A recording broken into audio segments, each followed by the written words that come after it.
Hare Krishna. We continue reading from Bhagavad Gita as it is, chapter 9, the most confidential knowledge. We have been reading the purport of text 2 by A.C. Bhaktivedanta Swami Srila Prabhupada. We continue reading it. It is said that the execution of devotional service is so perfect that one can perceive the results directly. This direct result is actually perceived, and we have practical experience that any person who is chanting the holy names of Krishna, Hare Krishna, Krishna Krishna, Hare Hare, Hare Ram, Ram Ram, Hare Hare, in course of chanting without offenses, feels some transcendental pleasure and very quickly becomes purified of all material contamination. So Prabhupada would also give us this analogy that when we are eating food, nobody has to tell us, oh, now you're feeling satisfied. Now your hunger is gone. Now you feel nourished. Now you're feeling stronger. We can experience it.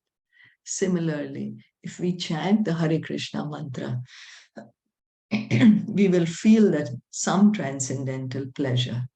As we say, the taste of the pudding is in eating it. If we really want to taste the pudding, we have to eat it. So here, if we want to feel this transcendental pleasure, we have to chant the Hare Krishna mantra. Chant without offenses. We should try to chant without offenses. That will give us this transcendental bliss. Very soon, all our material contamination. Right now, the Jivatma, which is so bright like millions of suns, is covered by this dirt of material consciousness. How to quickly clean it? Chant the Hare Krishna mantra. Then we can be situated on the platform of the soul. We can actually feel the bliss. And of course, we are engaging in Krishna's service. So the bliss is even higher because we are directly connecting to Krishna. This is actually seen furthermore if one engages not only in hearing, but in trying to broadcast the message of devotional activities as well. Or if he engages himself in helping the missionary activities of Krishna consciousness, he gradually feels spiritual progress. So as we were just speaking in Caitaniya Caritamta, Yare dekha tare kaha Krishna upadesh.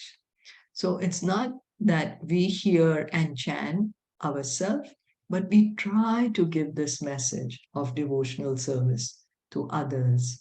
Or we can help in the Krishna consciousness movement somehow or the other. We can do some service in the Krishna consciousness movement. We will feel the spiritual progress. We will be able to taste the spiritual happiness, the transcendental bliss. This advancement in spiritual life does not depend on any kind of previous education or qualification. The method itself is so pure that by simply engaging in it, one becomes pure. So we don't have to be great scholars. We do not have to have X amount of money, or we do not have to be born in a certain family to be able to engage in devotional service. No, devotional service is on the transcendental platform. It is spiritual, so it's completely pure. It is not dependent on anything material. We simply have to engage in it and give it to others, this message of devotional service, and we will truly feel blissful.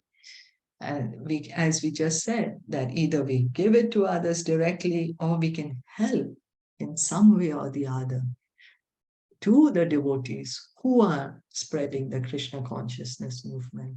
We will be greatly benefited. We will be able to understand our true position as eternal parts and parcels of Krishna, as souls, not as the body.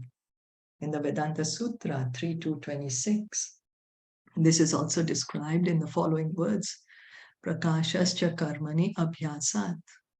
So Vedanta Sutra is saying devotional service is so potent that simply by engaging in the activities of devotional service, one becomes enlightened without a doubt.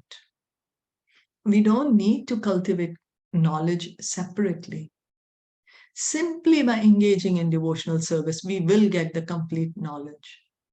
Devotional service begins by hearing and chanting. We are hearing about Krishna. We will get the pure knowledge. And one becomes enlightened without a doubt. This is a guarantee given by Vedanta Sutra. The Vedas are there to guide us, not to cheat us. We put our faith in so many different people and in so many different products. We put our faith there. But we should put our faith in Krishna, in the Vedas, in the pure devotees. Because here they are guiding us how we can get out of the material world, how we can get this pure knowledge. Vedanta Sutra is saying 3.2.26, you just engage in bhakti and you will get perfect knowledge. You will become enlightened and without a doubt. This guarantee is given without a doubt. A practical example of this can be seen in the previous life of Narad, who in that life happened to be the son of a maidservant. He had no education, nor was he born into a high family. But when his mother was engaged in serving great devotees, Narad also became engaged, and sometimes, in the absence of his mother, he would serve the great devotees himself. So Narad Muni, in his previous life, he was the son of a maidservant. His mother used to work as a maid in some sort of a dharamshala. He was a young boy of barely 5 years old. He had no proper education. His mother was just a servant, so it's a poor family. He has no riches, he has no education. But these pure devotees came and stayed there for 4 months of Chaturmasya. So his mother was serving them. And he would help his mother to serve them, would serve the great devotees. Narad Muni says this. This pastime is there in the first canto of Srimad Bhagavatam.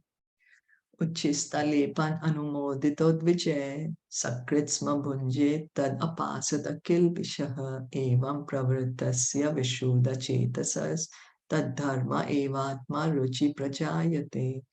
In this verse from Srimad Bhagavatam, Canto 1, Chapter 5, Text 25, Narad describes his previous life to his disciple Vyasadeva.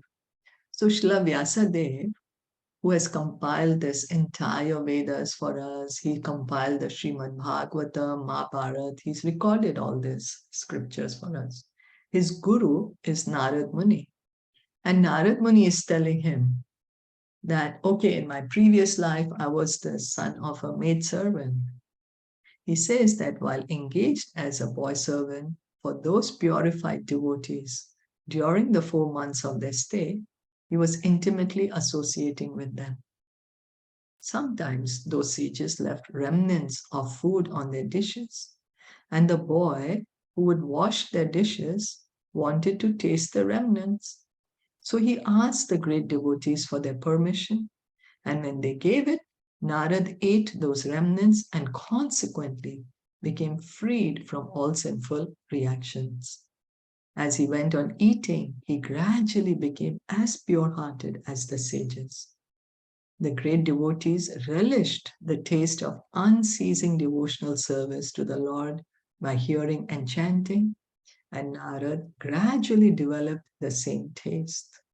So he was just a small boy and he would wash their dishes. Sometimes they would leave some food on their plate and he asked their permission, can I taste it? And simply by taking their remnants, he became purified. He became purified, and because they were so pure, the remnants are pure. Narad, as a small boy, would eat those remnants and he became pure. They didn't give him some knowledge or anything. They were hearing and chanting by themselves. And he got this taste to hear and chant just by associating with them, by doing some service for them, by having their remnants. So that's the reason. And a small service, if we can do for the great devotees, the pure devotees, then we can also get this taste for hearing and chanting. And as we continue to hear and chant, our heart gets purified of all the material contamination, all the misgivings, all the misidentification as the body, all that simply goes away. We simply continue to hear and chant. There's no separate endeavor.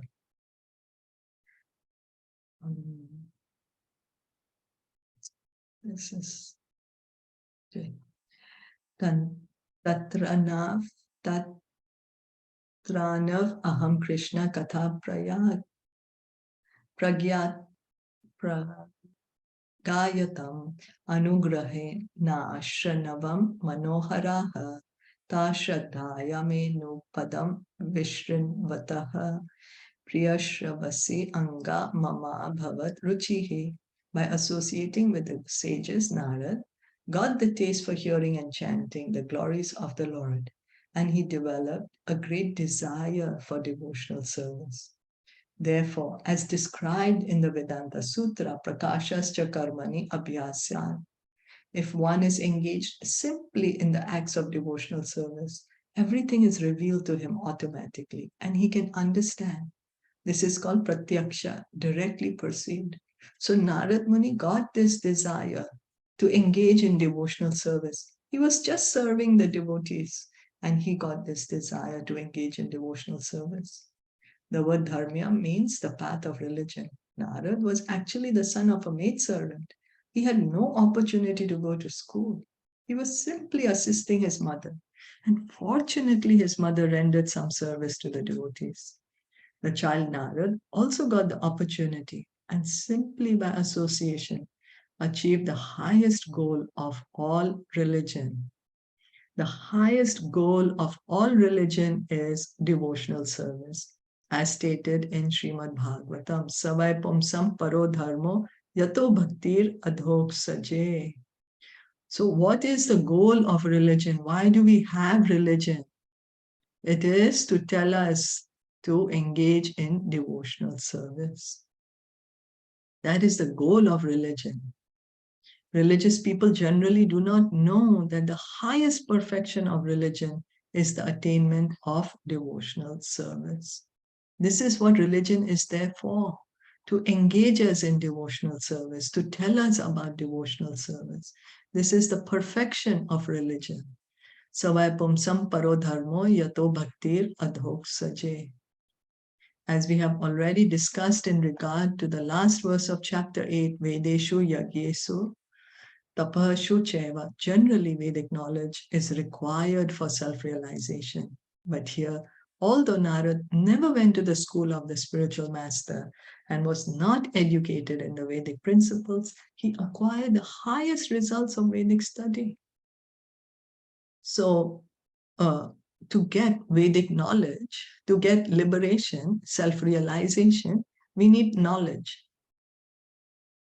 To get realization, self-realization, we need knowledge. But Narad Muni, as a small boy, never went to get this knowledge. But how did he get it then? By associating with the pure devotees, by rendering some service to them. He automatically got this knowledge. You know, if somebody is, the powerhouse is very far, and if he touches the electric post, he gets electrified. Somebody else touches him, he will get electrified. Another one touches him, he will get electrified. It's simply like this. If we can get in touch with the pure devotees, because they have this pure knowledge, they have this pure knowledge of devotional service, we will also get it. This process is so potent that even without performing the religious processes regularly, one can be raised to the highest perfection. How is this possible? This is also confirmed in Vedic literature, Acharyavan Purusho Veda. So the Vedas also say that Acharyavan Purusho Veda, one who is in association with great acharyas, even if he is not educated or has never studied the Vedas, can become familiar with all the knowledge necessary for realization. Simply by associating with pure devotees, we will get the perfect knowledge. The Vedas are also saying that. Acharyavan Purusho Veda, that we associate with the great devotees, the pure devotees. And even though we don't have this knowledge, just by associating with them, rendering some service to them, we will get this pure knowledge, which is necessary for self-realization. Narad Muni, how did he get the knowledge? He simply associated with the pure devotees. And he got this desire for hearing and chanting, devotional service. The perfection of religion is engage in devotional service. Highest goal of all religion. Dharma. What is the Dharma? Sanatan Dharma is to engage in devotional service. That is Sanatan Dharma. This is what religion is for, to teach us about this. Is that okay? We'll continue tomorrow. Are there any questions or comments?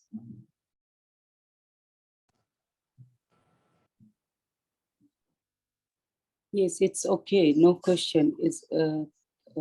I think for me it is okay. It is very clear. You. Oh, thank you. Thank you. So we continue to hear and chant. We continue to hear and chant, and we encourage others to hear and chant. And we can be situated in our... This is the eternal activity of the soul. Bhakti. Bhakti begins by hearing and chanting. So when we are engaging in bhakti, this is the eternal activity of the soul. And gradually, all the misgivings in the heart will be gone. And we will get this pure knowledge. Bhagavad Gita ki jai, Srila Prabhupada ki jai, Gaur Bhakta Vrinda ki jai, Hare Krishna, Hari Bol.